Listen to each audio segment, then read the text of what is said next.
The competitive Call of Duty eSports team, Optic Gaming, was practicing for a tournament against Team Envious, who won the 2016 Call of Duty Championships in Black Ops 3. The game mode that they are playing is Hardpoint, where the object is to hold hills on different parts of the map to earn points. Each hill has 60 seconds. Once the time is up, the hill rotates to a different part of the map. The first team to 250 points wins. He's on there, good. I should get good spawn. Nice. Oh, Watch no, back alley, watch back alley. He's that pillar, jumping back alley, over back Seth, alley. jumping over Nate. Shake Back that alley, block. back alley, back alley. I'm in laundry. Yeah. He went back right. Okay, Take it. Small door in laundry. One shot right there. I'm setting up on me, in hell. Got him. That's One's set back up. right, cap. Yeah, my back right. Mid help Back spawn alley. down. One guy's Spawn down. front. You gotta come in that front. Front. Gotta get in hill, gotta get in hill. We're coming. I got Cerberus. I got a Cerberus. Get in hill. I'm streaking. I have to Call streak. I'm streaking. Call everything. Got you in, I got you. I- Two I'm front. using camo. I got Okay. the other guy. Nice. Think up Rotate new. Yeah. Go. Water right side, Seth. I got mid. Push out tree. Yeah, I'm Go. going. Go. He's water. I got him. I'm coming back. Water again. Slasher. I got him. Middle. Mid again. Dead. I spawned pillar. I'm pushing out mid. I pushed out mid. First tree, slasher. One shot first tree. Mid one shot. Mid one shot cap. Slasher. I got two. One shot. Two left. Good heat wave. Last guy. He's 3 on me. seconds. 3 seconds. Go. 3 seconds. Welcome to the world of esports. What is it? Esports is online competitive video gaming. Just like any traditional sports like basketball or football, players compete in exhibition games and tournaments where it is 4-on-4, 5-on-5, or 1-on-1. The captain of Optic Gaming, 21-year-old Seth Scump Abner, has been playing Call of Duty competitively since 2011.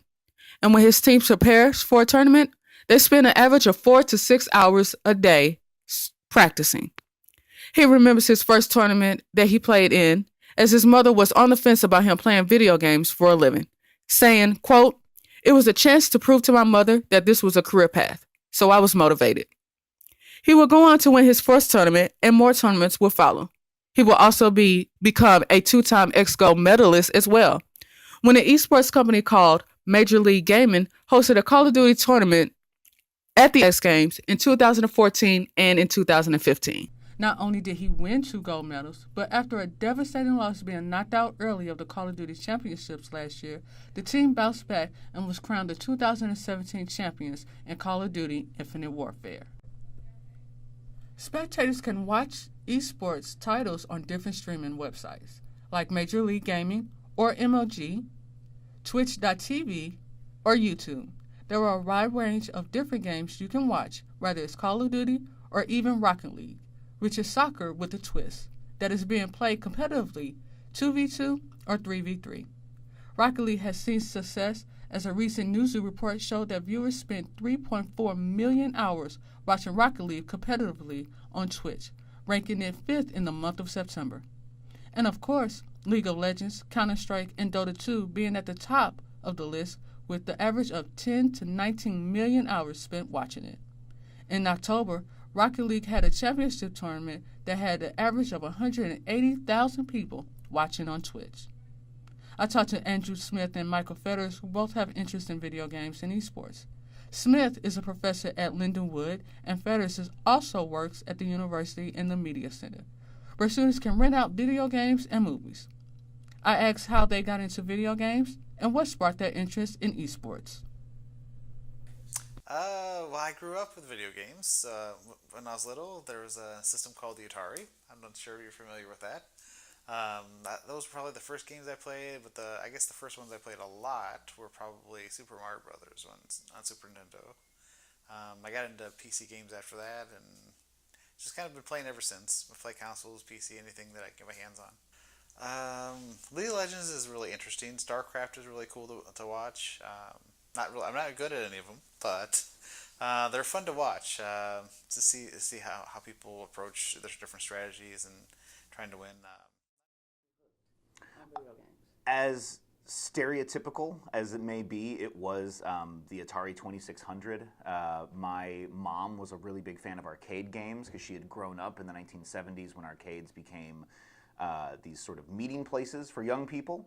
And so I remember as a kid going to arcades and playing Pac-Man and things like that. And then when you were able to bring that home, it really blew my mind because these were these sort of these foreign items that you could only touch and play with if you went somewhere and put your money into it. And the idea that you could bring that home and have it and experience it home was a really big deal. So yeah, Pac-Man, Pong, Combat, like the really early Atari games were the first things I played. So esports is something that the term esports came after the phenomenon of it, honestly, because you can look. Esports kind of has its origins in a couple of places. One is in fighting game tournaments like Evo, which have been held for over 20 years, to the point where early Evos were just a bunch of guys in a garage with one television and an arcade board attached to it, and now it's in arenas and whatnot. But I think what made me interested in esports was really seeing how consumers gravitated towards it. We had never really had video games in which people watched as a spectator sport. Currently, my favorite game to watch people play is PlayerUnknown's Battlegrounds, which is sort of like a first-person shooter, but it has a very interesting sort of meta game to it. So the objective is to kill everybody else in the game. There's 1 versus 100 people, basically, or every man for himself. And so watching that game is really interesting because all the items are randomly generated. You land in a different spot every time you play the game. There's this element of randomness to it. So I don't feel like I'm watching someone play the first level of Sonic the Hedgehog over and over and over again. This is something that changes every single time they play it. And there's a real competitive nature to it because if you get shot twice, you're dead. It's not like Call of Duty where you can hide behind a car and get your health back or anything. There's something very intense about the way that game is devised. So as a viewer, I love watching people play that game because they all know that if they get hit in the head or if they get shot twice, they are done. So everyone plays very selectively. People play almost realistically, right? Like how they would if they were in a real confrontation. Esports is constantly evolving into something big every day. In a KSDK article, Universities Are Quickly Making St. Louis an Esports Mecca, explained that Maryville being one of the first schools in the United States to offer scholarships for players. Their game of choice, League of Legends. The team has already run back-to-back national championships, and Daniel Clark, director of esports at Maryville, is very happy with the success esports is having on the collegiate level, saying, quote, "We're getting national attention the school is normally not getting because of our success. And I think the schools in the St. Louis area just kind of want to latch onto that and be a part of it, because I think we're creating here in St. Louis is a true grassroots infrastructure for esports. Even Missouri Baptist University is giving scholarships for their players. Andrew Douglas, MoBap's esports coach, states, some of them don't play traditional sports, so there is another avenue for them to get scholarships, go to college, and do things that they enjoy to do.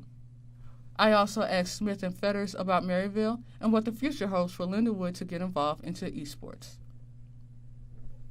Pretty almost positive that they'll be having an esports team on campus here. They're actually already in the discussions about which games they want to play, and facility talks, coaching, finding an appropriate coach. So I think it's definitely going to happen. I don't know if it'll happen in the spring or the fall, but definitely within the next year or two, they should have one.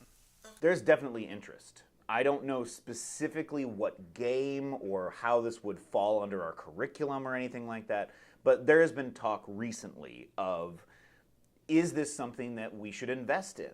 Because on the one hand, it's definitely good for the university in terms of their marketing. It makes us look very young, it makes us look very hip, that we understand what students want. My issue with it, though, in terms of scholarships and things like that. So if you are a really good League of Legends player and you join a team and you're sponsored, that's all great, right? That's your job. You understand the risks and things that come along with it.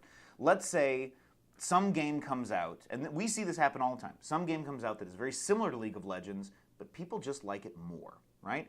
Overwatch and Battleborn came out at the same time. They're very similar games, but audiences chose Overwatch. So what happens when we as a university invest all this money into equipment and games and people who can train people in these games, and we give out scholarships, and League of Legends ceases to be popular?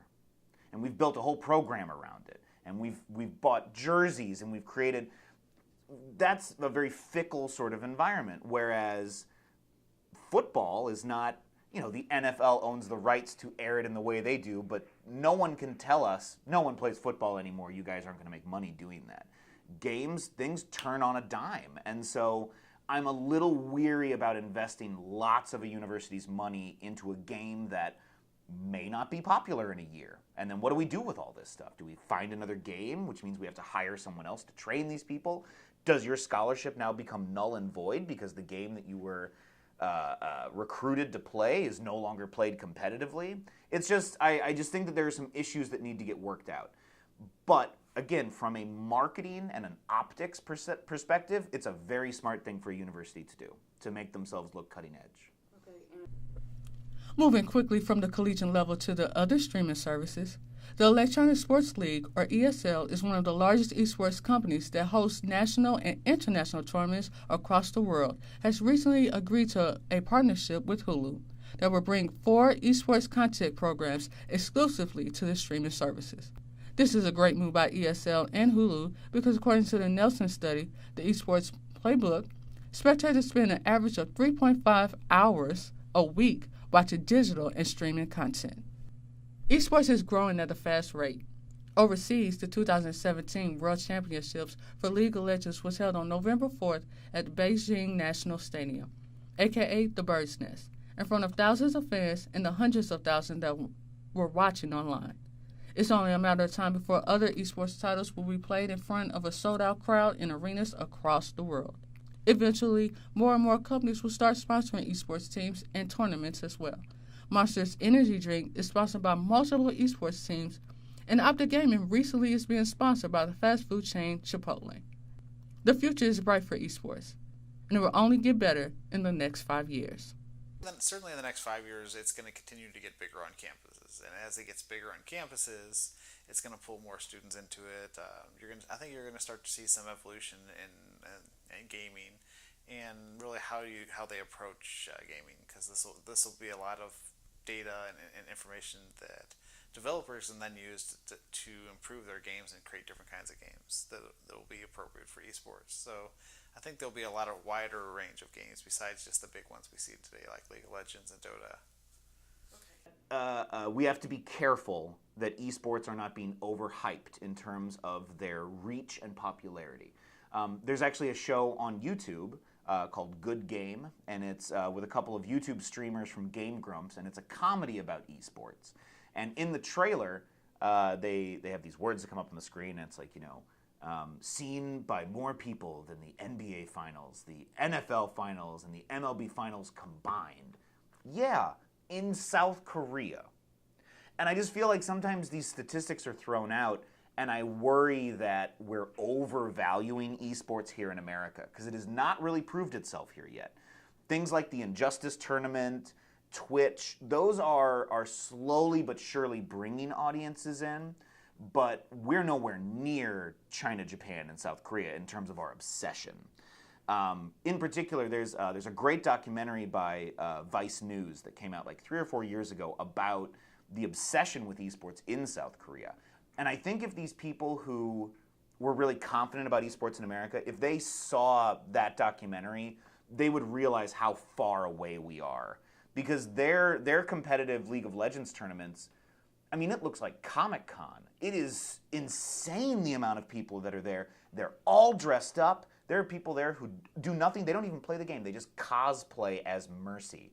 And they show up to this convention. We don't have that yet. When we do, that's when it'll be the perfect time to try to push this on like ABC or ESPN or something like that. But we just have to be careful that we aren't looking to these Asian countries as a barometer for us. Their culture is very different from ours. They've been watching competitive StarCraft for a decade longer than we've been watching game streaming. So I just want us to be realistic about where this could go and know that we're going to need to shape it to an American audience, because the way that it's promoted and distributed in Asian countries, I don't think is going to work very well here. But I think there's a future in it, particularly because people my age, people your age, will soon be the dominant culture.